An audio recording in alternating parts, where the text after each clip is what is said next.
Hi guys, welcome to the Coulee Craft Corner. My name is Sierra and today is my first video, day 2 in the Cooking Up a Journal collab with Joby from Creating with Joby. I'm going to have all the participants listed down in my description box, as well as Joby's printable kit and the link to get the freebies.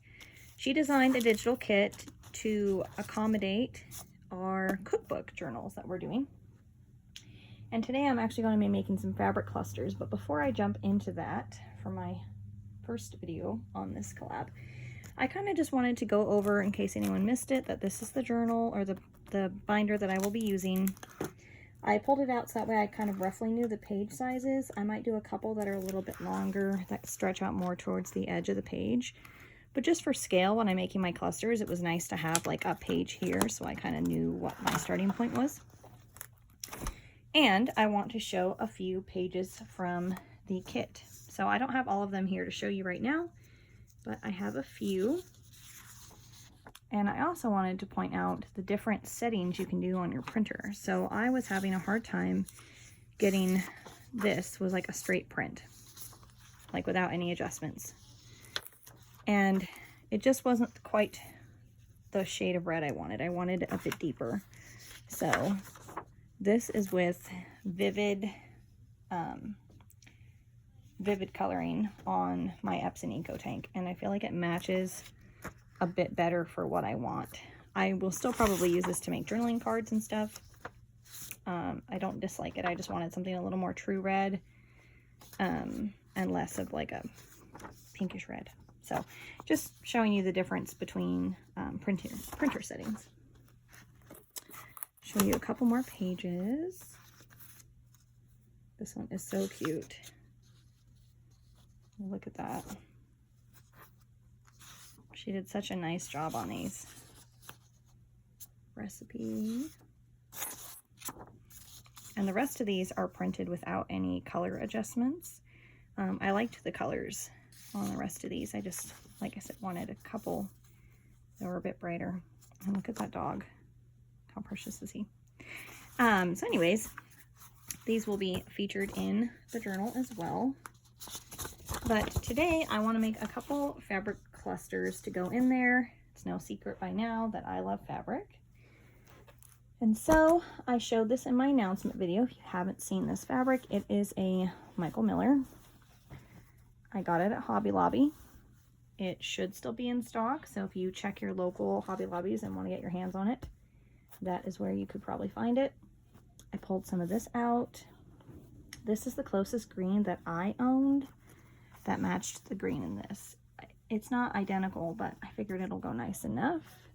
Same for this yellow. I don't own anything quite identical, but that's, I mean, really close. I pulled this out. I don't know why exactly, other than I just thought it was kind of pretty, and I thought maybe it'd be an interesting kind of like tie-in with some of the blues in her kit. I mean, I know it's not quite as like robin egg blue as Joby designed, but I just thought it might kind of break it up nicely.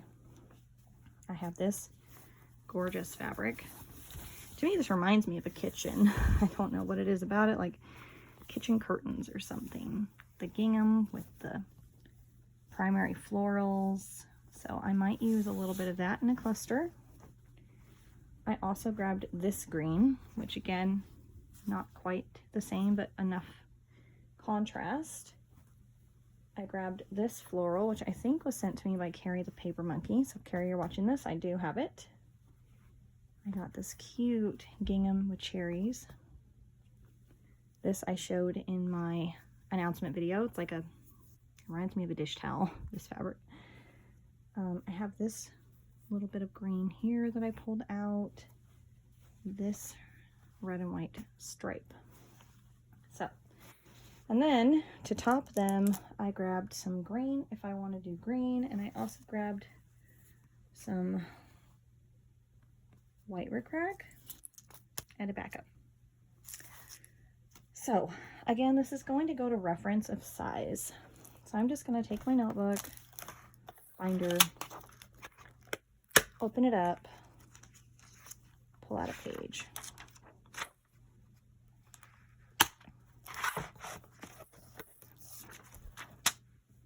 And this would work with whatever journal size you're working with, you know. Grab a page of whatever size ideally you want. This is obviously standard. I know that I probably could do like a whole another inch as far as width goes. But let's see here. I think there's so many patterns. But I think I want to do this main Michael Miller.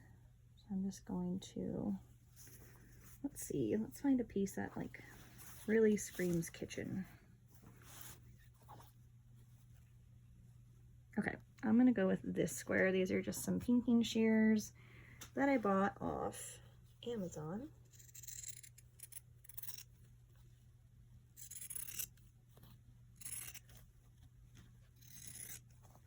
I'm aware that this is far too big for my page. This would make an okay pocket size, perhaps. Like a fabric pocket, that'd be cute. But I just wanted to get a piece out here so we can work with it. Now, let's take a look at some of our fabric selections and see. I kind of like the idea of layering a bit of green. So I think I'm going to focus on maybe the dishes, because I think I want it to be about 1/4 of the page for a fabric cluster. It doesn't need to be precise. It can really be however you want it to be. This is just what I'm doing. I'm not measuring anything. We are just cutting. I'm just going to cut this edge to give it the sheared look as well. That's what we got. It's about 1/4 of my page, which is what I wanted. Now I'm just going to take a little bit of this green that I have here, and we're just going to cut a smaller piece of that.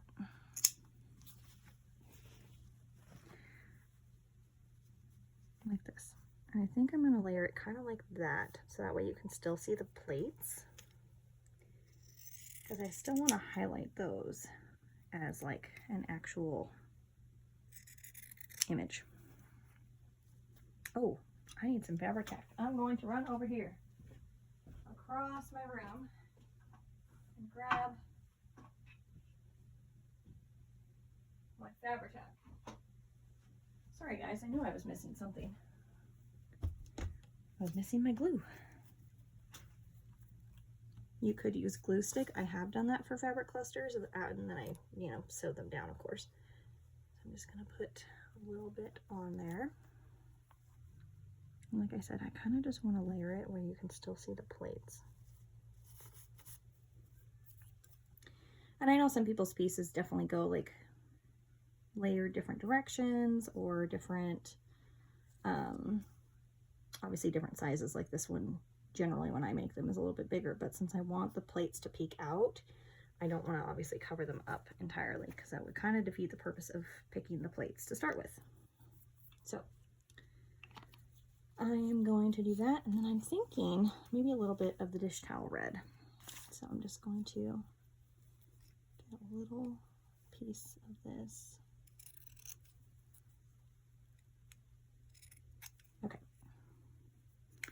The nice thing about the fabric clusters is they can be made with scraps. So if you have some scraps that would go with your cookbook colors, if you're doing this with us, definitely just grab those. You don't even have to cut out of big chunks of fabric like I am.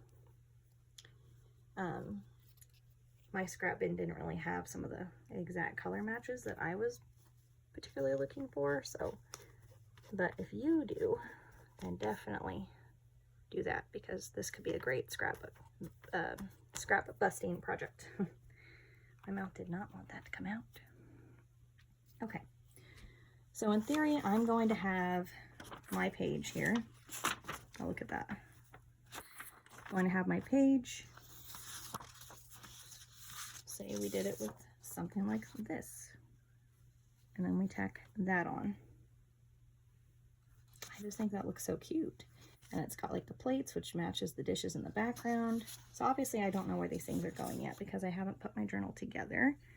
This is just the first set of a project for it. Okay, let's do another one on camera. I think going to start with a solid color this time. I'm going to pick the yellow.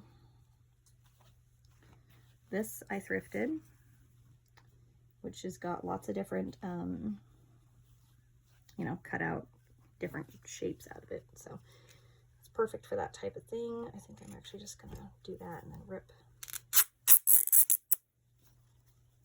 Oh, the end doesn't want to rip. Okay, that's fine. I have my regular fabric scissors here. I'm just going to trim that. Okay. So I think I'm going to design this one to be a little bit more of like a bottom decoratorial piece. So I think that that would be really cute, just like that. And then maybe, I don't know, let's see.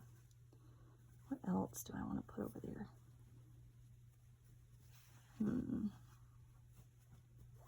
The green floral? No. The yellow? Yeah, maybe a little bit of this. Let's just trim off a piece of this. See what we can do. Because I want this to be the main piece focus. Even though it's cut off, I still really like it. You could definitely tell it's a mixer. So I'm not even going to worry about that. I'm just going to trim this and kind of square it off a little bit. Okay. So I'm using that as a base. I'm using my page as kind of a guideline for size.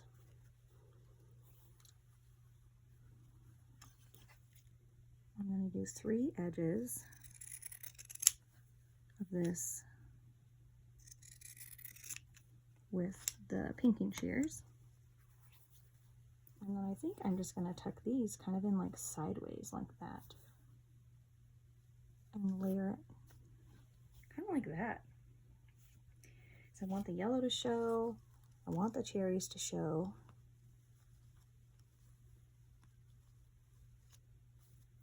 Something like that. I think that would look cute. I feel like it fits the page scale nice. Okay, we're committing. Committing means we're gluing. Okay, so I'm just going to put some here. Fabri-Tac. Is this actually Fabri-Tac or Fabri-Fix? Fabri-Tac, okay. Or your glue of choice, of course. Just going to stick this down. Cut off any threads you don't want.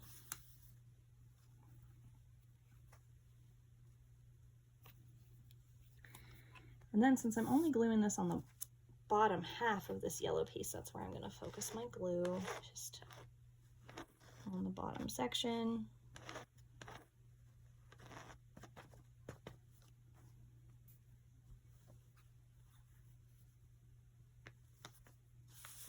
Okay, I think that looks cute. It's definitely unconventional as far as it's not all uniform, all on top of each other, compared to how I normally do mine. But I think since these pages are going to be a little bit wider than the pages I typically work with, I think it'll work nice. Let's see, where did my rickrack go? Problem with white rickrack, I'm using a white background. So that I'm gonna misplace it apparently. All right, well, hopefully I can find that here soon. So let's see here. I'm gonna bring this up a little bit to show you. It'd be really cute with a couple like buttons, or if you have like a kitchen themed wax seal, that would look really cool. I'm just gonna show you those. And hopefully my rickrack went missing. So I'm just gonna open another one. New old stock, back in the day, was 25 cents.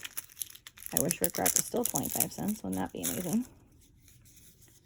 All right, take the little sleeve off. And I'm just going to clip a little piece off with my fabric scissors here. I like that.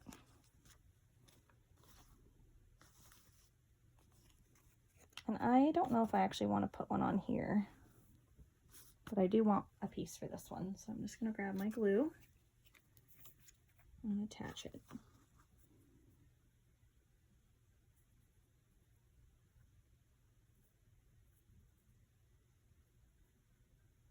I'm getting the glue more on me or on the fabric, the rickrack.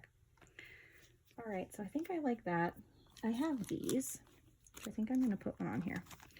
These are old school note caps. Very cool. Oh, try and get to focus. I think I'm gonna plop one on. So you could definitely use these in place of buttons. I think it'll give it an interesting textural element. So I'm just gonna pull one out with the cow. Really cute. And we're just going to put it right here.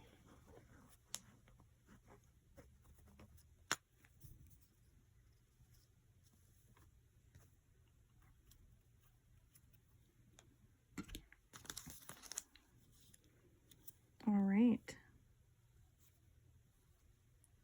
That is it for today's video. I'm going to go and stitch this one off camera. And thanks for joining me here for cooking up a journal. And be sure to check out Cindy's video tomorrow for day 3. All right, guys. Thanks so much. Bye.